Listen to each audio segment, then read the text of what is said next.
where I came from, that's my history. It's also more relatable. More people need residential products or projects, They do. But some of these are super rad. I love the kitchen. I mean, all these, that used to have 2 walls around the entire thing. Was that beam already there? Yep, the beam was there, but it didn't carry on through the kitchen. So that kitchen was dropped, and that was completely enclosed. Oh, nice. Okay. So we opened it up. This is a home that's 100 years old. We redid the kitchen. That's a whole house remodel, actually. So what's up, guys? I know you're enjoying the podcast, but I want to pause this. I want to bring some attention to my sponsors, Telson Tequila. I want to go over a few cool little facts with these guys. So they are from Las Vegas, and there's thousands of tequilas in the world. Telson is one out of only 40 tequila brands that owns their own distillery. So it's super unique. It's a big flex, right? It's really fucking cool. So based out of Las Vegas, super rad. Check them out. Use our discount code FINAD20, TelsonTequila.com. Nice. That one's going to be in 5280 homes coming up here shortly. We got some professional pictures and stuff. Okay. Yeah, that one's a gorgeous remodel. Yeah.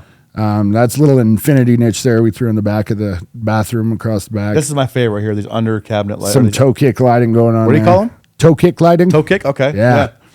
Those, even go back to that one, Ace. And then there's the cabinets has like this frosted glass, looks like. Yeah, it's frosted with that's fucking cool as shit. Dude. Yeah. So those cabinets are actually crystal cabinets. They're 100% custom line. We get them from Coggin Brothers out there. Those ever fall off the Elizabeth. truck? You ever get discounts on those? Oh, bro. that little baby kitchen right there, that's $50,000 in cabinets. It looks expensive. Just in cabinets. That's it. Yeah, man. But they're gorgeous. It's the skinny pencil shaker there, and they're recessed in there. They're a really cool cabinet, dude. Yeah. But we were working with a designer on this, and they were pretty fantastic, like that light fixture man. Too. Yeah. So you got more lighting under the island? Sure does. That's cool. So who designs all that stuff? Because that's not something that is a customer picking all that shit out? On that particular one, there was a designer that she had hired on it. Okay. And, I'll be honest, that designers are okay, but they sure make my life a pain in the ass. I bet. So do you usually get free reign to help design, or does the customer usually have an idea? We kind of take them either direction. It's like, hey, if you want to get designer and get super technical and you got to like everything, like totally get a designer, go that direction. Sure. But if they're like, we just kind of want it to look good. I'm like, well, do you know what looks good? Like, do you know what you like? Yeah. And they're like, well, yeah, we know what we like. Sweet. Then let's figure it out together. You're going to save $20,000. Yeah, I'm that way. I know what looks cool if you show it to me, but I wouldn't know my options. So if you said, hey, here's 10 things, which way we're going to go, bam, I'd be able to pick and put it together that way. I provide options, exactly. or I'm like, that'd be fun. Let's go down to Floor & Decor together and talk to the designer lady for your tile. Yeah. Like, it's free. To save $20,000? Yeah. Let's fucking do that. Right. So, again, you got 2 different style clients. Like, we don't really do, well, I guess we do. So, I'll do like the blow and go, come in, bang it out, make sure that it's pretty again, kind of if it's like an insurance loss. And I've got subcontractors that are of that mindset. Back to how it was. Yeah. Right? Yep. Quick and easy. Let's slam it back together so you're back in your house quicker. Yep. But then we've got other people like this. Right. Where, you're blowing $50,000 in a little baby kitchen just for your cabinets. Good for them. Because they want something badass that's unique, that's different, that pops and shines. Yeah. So we get a lot of these high-end clients too because they don't trust your normal general contractor in there. Right. And they're like, can you handle this? And I'm like, dude, of course I can. This is where we shine. Yeah. Like, give me the opportunity to show you what we can do. Right. And if they take me up, like, we knock on wood, we haven't had a bad client. That's awesome. We haven't had anybody that doesn't like our work. Like, I've got 5-star reviews because I tell these people, I told Josh, my production manager. Yeah. Thank God for that guy. Right.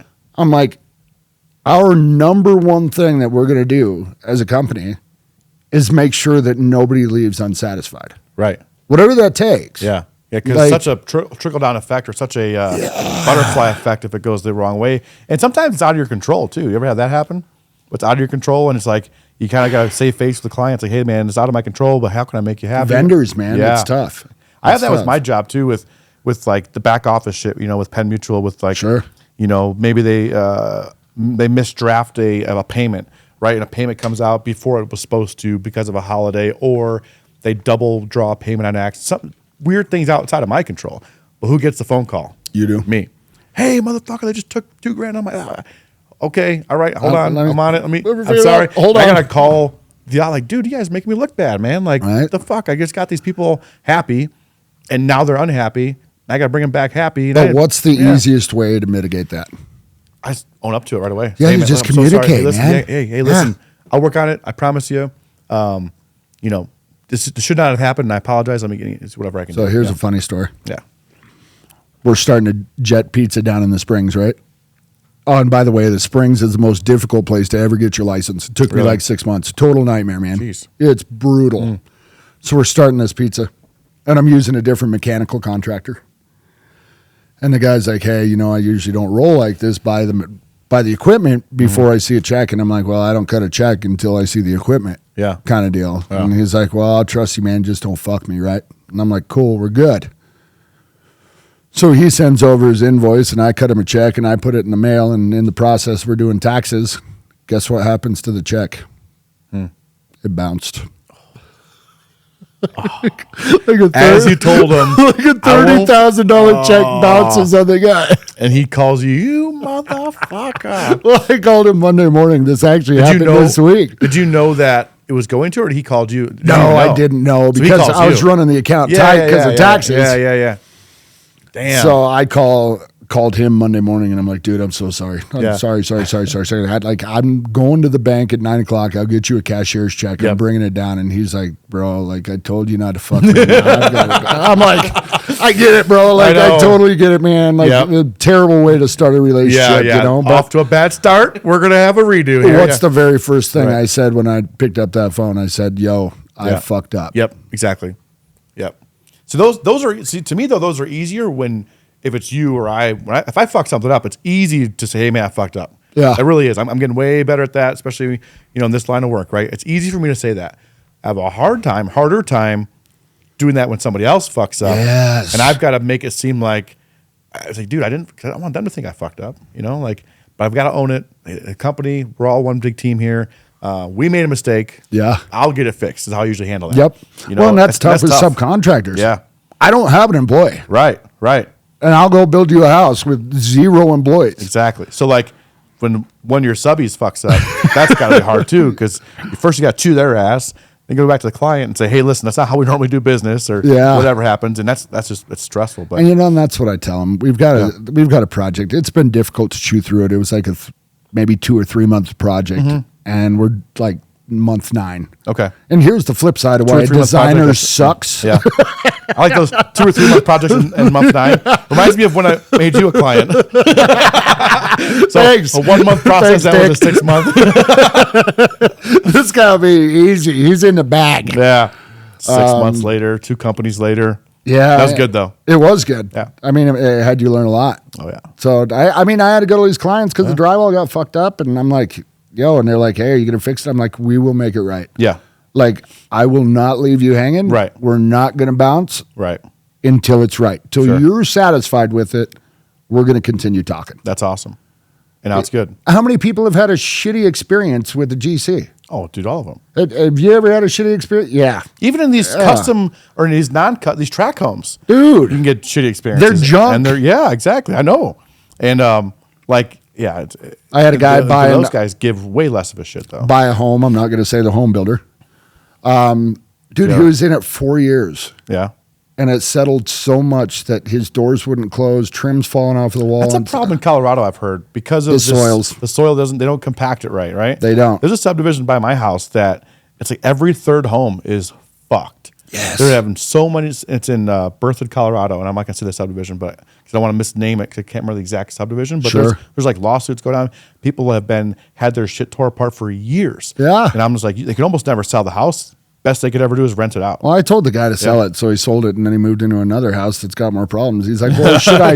Well, thanks a lot, Mark. Got any more good advice? Well, again, he didn't call me to come inspect it, so he relied on the home inspector. Oh, and, yeah. Well, he missed a couple of things that his roof that's what do you call it? A cement tile roof. Okay. Well, it's not. The structure underneath isn't rated for cement tiles. It used to be wooden shake, which is a lot lighter. Yeah. So now you put the cement tile on it. Now the roof bows, and everything below it has more weight. Mm-hmm. So now we got to pull off the cement tiles and put a different tiled roof, but there's no insurance involved. And he's like, this is a big one. And I'm like, dude, like all you had to do was call me, man. I'll come out here. This is a big whoopsie. Yep. Sometimes lessons not learned in bed. But he asked me, he's like, forgotten. So do I buy a new house? Who's a good home builder? And I'm like, no, man, go buy yourself a 10-year-old, 15-year-old home that sat there. Yeah. Because all the kinks are pretty much worked out. Like you kind of know what you're going to get. Yeah. You know? Then you have you remodel it, make it badass. There you go. Yeah. It's that simple, dude. Yeah. It's like those old cars, you know? Like it's always nice to get a nice muscle car that's been like rebuilt. And, I don't know. I don't hate that. Gone in 60 seconds. Eleanor is hot, yeah, that's bro. fair. That's fair. I do like, I think my next like present to myself car will be like a resto mod, like an old, I really have this thing for 1963 Corvettes. Dude, mine's a 65 vet. Well, see, the 63s, you know, have that split window. Split window, yeah. And I dated a girl in high school, and her father had that. And I got to drive it one time. And you were sold. What's that? Sold. Yeah, I mean, I want a different steering wheel because those things had a big fucking, like a big sailboat steering wheel. You're driving a bus? Yeah. So I want the resto mod with like, you know, safety features like, you know, ABS brakes or fucking, I want a fuel inject. I want it updated, but looking like that. So like, it's cool as that's what I want, you know. They're sexy. Yeah, I would agree with that. There's some other cars. I'm not big on knowing what they look like but I know what it looks cool when I see it. Like I went to SEMA this year in Las Vegas, and I was like, that's fucking cool. SEMA's fucking badass. I want to go again next year, but what I'm going to do is I went for one day, which is a big mistake. Sure. Too much to see. I had no idea how big this thing was. So next year I plan on going all 4 days, taking 2 days of like just recon, jamming through as fast as I can, and then taking the other 2 days to go back and like visit those cars or projects. That you're like, I want to see. Because there's so much shit, and you could not see it all in 4 days. Huge, so like, man. my buddy Matt and I decided like, hey, we're gonna just spend some time. We're gonna do some pre-homework, see what's gonna be there, follow what big companies are gonna be there. Take 2 days and just jam through it all. Yeah. And then like make notes. Hey, exhibit 305, wherever the fuck it is. Come back and actually like spend time, talk to the people, and like I agree. There was so much shit that like we got hung up on, which sacrificed so much time to go like see the other cool shit, you know? Because then I'd leave and I see somebody post on Instagram a car that I fucking walked past, and you're like, "Fuck, I walked right past that was that car." Cool as shit. Yeah, exactly. I didn't even check it out. Yeah, or there like this one Lamborghini that was there that was wrapped a very unique shade of purple. Sure. And the company was like based out of Colorado. Like I would have loved to see the car and talk to, you know. Dude, because you would have been like, yo, I live hey, right down the street from you you guys. do this stuff? Yeah. It's like, guess what? I wrap all of my vehicles. Yes. There was so much shit that I missed, but it was so cool to go to, man. Yeah. It was really cool. Like, you know, and then coming up around cars and be, you know, and still enjoying cars, that's the mecca. And then like when you're growing up, you always hear about these companies, I got to do my SEMA build this year, or I'm doing a SEMA build. You always hear about these SEMA build cars, and you actually go to it one time. I was like, this is fucking awesome. Can I make a confession? Yeah. I got a real problem with these big old diesel trucks that are all jacked up in the air on these little skinny, low profile tires, and they're just a trailer park queen. I can't do it, dude. Mm-hmm. Like, you've got a big ass diesel truck. Like, use it for a truck. Yeah. So fair. I'm the same way. I've always, up until I got out of the trade, I always owned a diesel truck. Sure. But I always had a trailer to pull. Yeah. I always had a camper or a car trailer or something, but I always it's used utility. it for that, but I did have it. Yeah. Didn't always have to, but I always had it. Never got the low profile. I think the biggest, I had 37s on 22s once on my dually. That's okay. Yeah, exactly. That's right. okay. Definitely usable. I still hauled the camper from, I hauled it from Chicago to Denver. Sure. From Denver to California back through Arizona. Oh, wow. And back home to Denver. Yeah. And I sold it here. So I drove the fuck out of that thing and hauled plenty of hauling, you know. Then I had. It's just a personal opinion, oh, no, man. You're not wrong. It's not an opinion. That's fact. You need to have, those pavement princesses are garbage. Oh, yeah. But then I remember another story I had was when I just got into like off-roading, back into off-roading, right? So as a kid, I was into off-roading, had Jeeps, had four-wheelers, then you have a family and have kids and get a job, and some of those toys go away. Yeah. I got to a spot where I could start buying those toys again. So I had first I had an F-250 short bed. There you go. And I got a B&W hitch for it, got a camper, and there's a short bed now, remember? Yeah. So turn too tight, you're going to fuck that back window up, okay? Sure are. So I got the slider hitch. Okay. But one time, you forget to slide it, make a turn going into the parking lot, boom, blow out the back window. Okay, I won't do that again. I know what I did. Did it again. I'm like, God damn it. So I did it twice, And I'm like, never again. Got rid of that. Got the dually. But while I had the single rear wheel short bed, I pulled. I got cool pictures of. I pulled my camper, my fifth wheel camper, toy hauler. Okay. With a side by side in the back. Perfect. And then on the trailer behind it, I had my Jeep. That was so fucking heavy. I went through the scales. I think it was. I don't even want to say the number on air and get a fucking fine. You don't need a CDL, bro. You're good. But I had a CDL. Oh, see, so you're even doubly good. You're fine. But I was not, because the weight was like fucking close to what a semi pulls. It was. I can't remember the actual numbers, but it was astronomical what it weighed compared to what it was rated for. You know. You seen those memes of like that guy that's got the big old dually truck and he's towing like the grader or whatever, and it's like need CDL. Yeah. And then it's got like the coach, like the bus that's towing it. Yeah. They're like, don't need CDL. That's so accurate, man. Because you get these old people driving those things. That's fucking dangerous. But at the time, I had a CDL, but then I didn't. It was like the brakes were fucking not stopping on time. No. It was wild. Like, so then I blew up the window the second time. I remember I had to tell. I was loading lumber in the back of that truck. That's how I blew it out, right? So it got fixed. We've never done that. Yeah, right. So so I get my window fixed twice. I'm like, yep, we're gonna get rid of this truck, and I'm getting a dually. Then I got the dually. I got the 10 lug conversion. Sure, looked badass, and then it towed way nicer. But I stopped doing the second trailer behind it. It was a lot. It's probably a good idea. It looked cool. Everyone's like, whoa, you can actually do that. And there were certain states it was legal in. I lived in Illinois. It was not legal there. And like every state had like, we got 2 hours to make it to the border, boys. Exactly. Let's go. When we go to Indiana, we go to the Badlands in Indiana. It was legal in Indiana. Gotcha. And then the states it was legal in, there was length restrictions. So it's legal, but I think the length restriction was like 65 feet. Wow. I measured it like 82 feet. Good job. Yeah. And at like the biggest. You're the guy that takes it through the drive-through at the Jack in the Box. I've taken a bucket truck through a drive-through before. Oh yeah. That's awesome. You go on Storm when you're in some shithole city somewhere you're not used to, and you're hungry, and you want to go get Taco Bell because it's 2:00 in the morning, and the only thing that lets is a drive-through. Did you get in the bucket and like boom over to the window? No, that's a good one. That's even better. No, but I remember driving. They had an awning. I had to like keep the boom of the bucket over from the. We made it.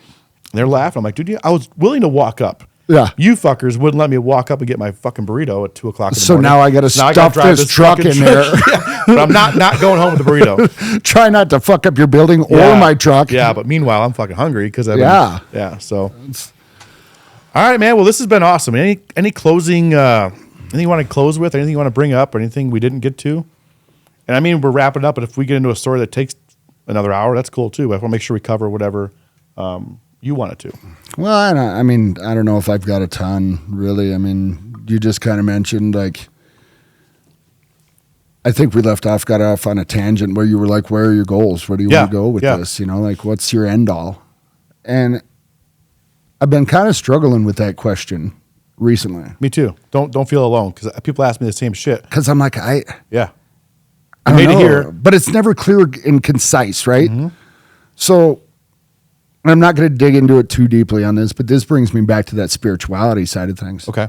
Where I don't want to say God. I use God, but I don't believe in a man up in the sky kind of God. Like I think that it's an abundant energy, and that's God that flows through everything. Mm-hmm. That's my thought process behind it. And I'm like, okay, so we didn't have luck, right? That's not how we fell into this. Right. So we had an ideal and we pointed ourselves in the right direction, you know? Mm-hmm.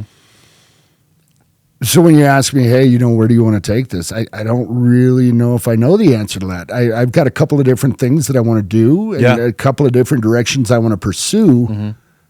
But realistically, I want to say it's not really up to me. I like that. You know, like I'm okay not knowing. Yeah. You just know you want to do more.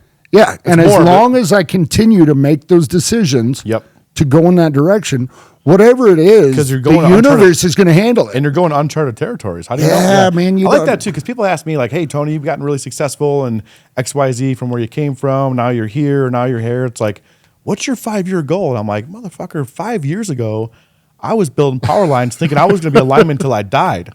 So to say what my goal is 5 years from now, who knows, dude? Yeah. I have no clue. I do know that I was watching Chris Crone speak in Las Vegas a couple weeks ago at WealthCon. Very cool. And Chris Crone is kind of, as far as social media people go, he's the top one for me. Sure. Mainly because of what he preaches, what he does, his blueprint for success is super relatable. It's life insurance into real estate, into buying businesses, right? And using the equity along the way to expand your wealth, right? Sure. It fits me to a T. It fits what I preach to people.